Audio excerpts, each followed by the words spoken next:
The 2026 Australian of the Year is Katherine Bennell-Pegg. In 2024, Katherine Bennell-Pegg made history as the first astronaut to qualify under the Australian flag. She trained in Europe and is now a space engineer advancing critical missions. She's also inspiring the next generation to imagine bigger futures through schools, industry and public engagement, helping build Australia's place in space. Congratulations, Katherine Bennell-Pegg, the 2026 Australian of the Year.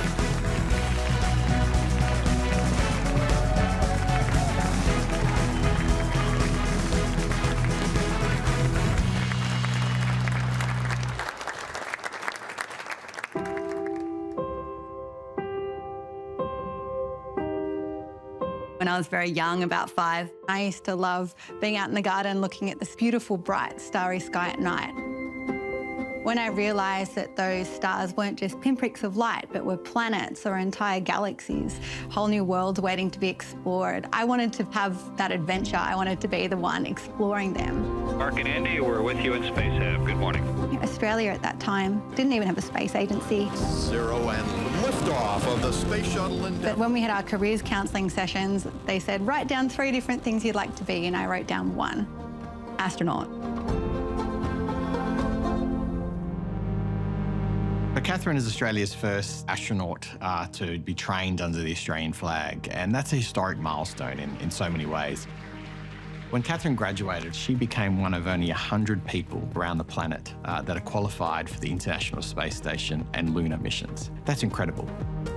Training to be an astronaut is one of the most physically and mentally demanding things you can do really on Earth, from extreme fitness to high-pressure situations and complex decision-making, from survival training to working in extreme environments. It really tests all aspects of human ingenuity. And we're going upside down. Woo! It's like sitting on the roof. Space is so important for society.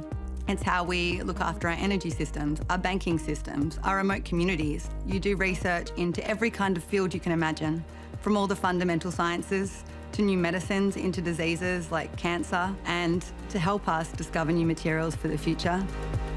Katherine joined the Space Agency as an Australian that came back and believed that Australia can play a critical role in a fast-growing space economy, setting visions for where we're going to take our space sector. She is very much involved in the Artemis program, which is going to take humans back to the moon.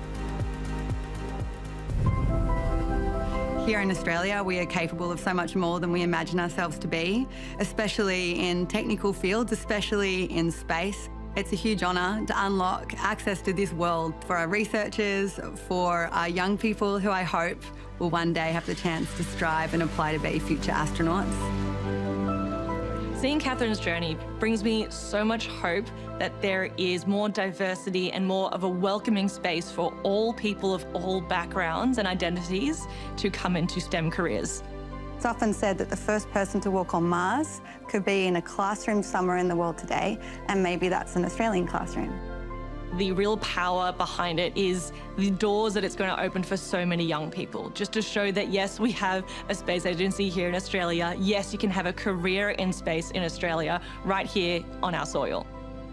My goal is to help make concrete steps forward in human knowledge and discovery, and to help Australia be part of this great global space endeavour too. But bigger than that, I want to show people the power of a dream and having the courage to aspire, no matter your background, no matter where you're from, whatever it is that your dream may be.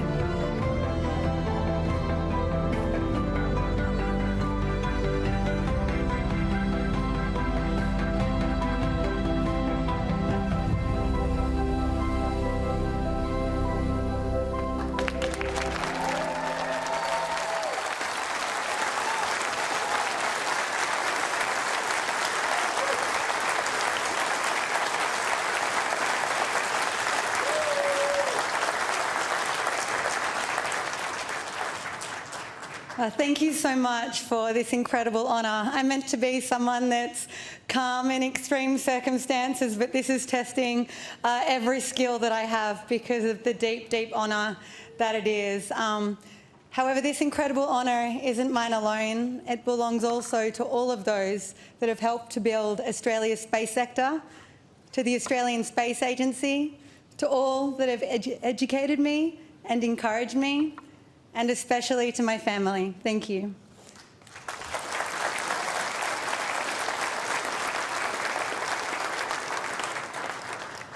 As a kid, I used to lie on the dry grass in my backyard and gaze up at the stars in awe.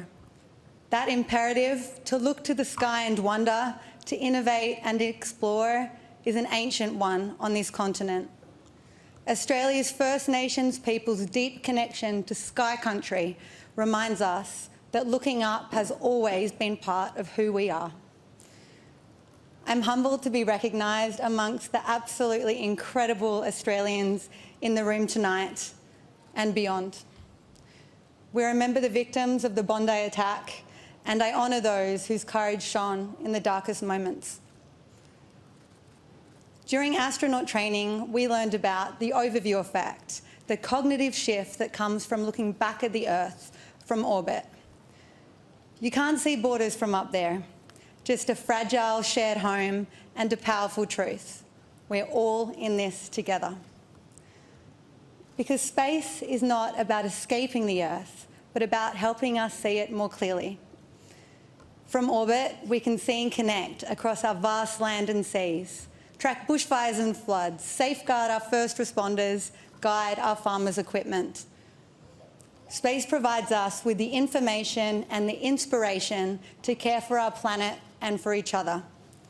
And when we do space well, we don't just build rockets, robots and satellites. We build opportunity across the full economy. We build our nation. We build our future. For me, becoming an astronaut was a childhood dream, but the stars were so far away. I grew up inspired by Paul Scully-Power and Andy Thomas, incredible Australians who had been to space before, but representing other nations. So at the Astronaut Centre, when I received my blue flight suit, and right there, bright on the left shoulder, was the Australian flag, it was quite emotional, because it marked something so much greater than myself. It said that the door has opened for Australia to take our place at the forefront of human endeavour. A chance to collaborate with other nations at the cutting edge of the cutting edge, showcase what we're made of, and access the collective discoveries and benefits that all involved countries will make. And it gave me hope. Hope that one day more Aussie flags on spacesuits will follow. It's pinch me stuff to be qualified for missions to the space station, even the moon. And I'm so grateful to the Australian Government and the Department of Industry, Science and Resources for supporting my training, for recognising the immense benefits of this opportunity for Australia, and for taking this first visionary step. I also thank Defence for helping me keep match fit for space, because human spaceflight is not about prestige, but purpose. Astronauts are scientists in the sky in service of their nation, just a visible part of a much bigger team on the ground, a team that includes every sector and every occupation. Astronauts go up there to make discoveries we can't make down here with the atmosphere and gravity in the way, that span every field, like creating drought-tolerant crops, manufacturing new medicines, conducting experiments that reach into the heart of every classroom, getting kids off devices and amazed by the world around them and the role that they can play in it. But far greater than the promise of technical breakthroughs is the unlocking of the aspiration of our young people. Speaking with people, especially young people, far and wide across the country this past year, I felt how, beyond the flag on my shoulder, that I carry the hopes of so many.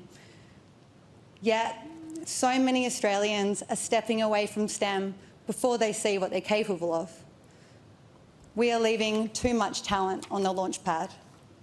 For Australia to be able to influence and to contribute to addressing the global issues of the next years, the next century, we need every curious mind engaged, regardless of gender, of background, or of postcode. I've seen firsthand how space, when truly in reach, ignites powerful motivation to do just that. A wonderful part of our culture, I think, is how we give it a go in sports, even if we're the weakest on the field. But when it comes to maths and science, if we're not top of the class or we don't fit the stereotype, we often shy away. We're even encouraged away. So if I may be allowed another dream beyond being an astronaut, it's this: that we bring that same give-it-a-go spirit from the sports field to the STEM fields, backing each other and ourselves with the trust that we can do hard, important things. Imagine what more we would discover, what great problems we would solve, how our horizons would expand. Now, I've not been to space yet, but I accept this recognition very gratefully as a mission of a different kind, to help open doors to space, to STEM, and to help others to see further. In 2026, as humans venture around the moon once more, I hope that we'll all look up, knowing that there is no aspiration too big for any Australian, or for Australia, whatever our dreams may be, for our communities, ourselves, our country, or our world.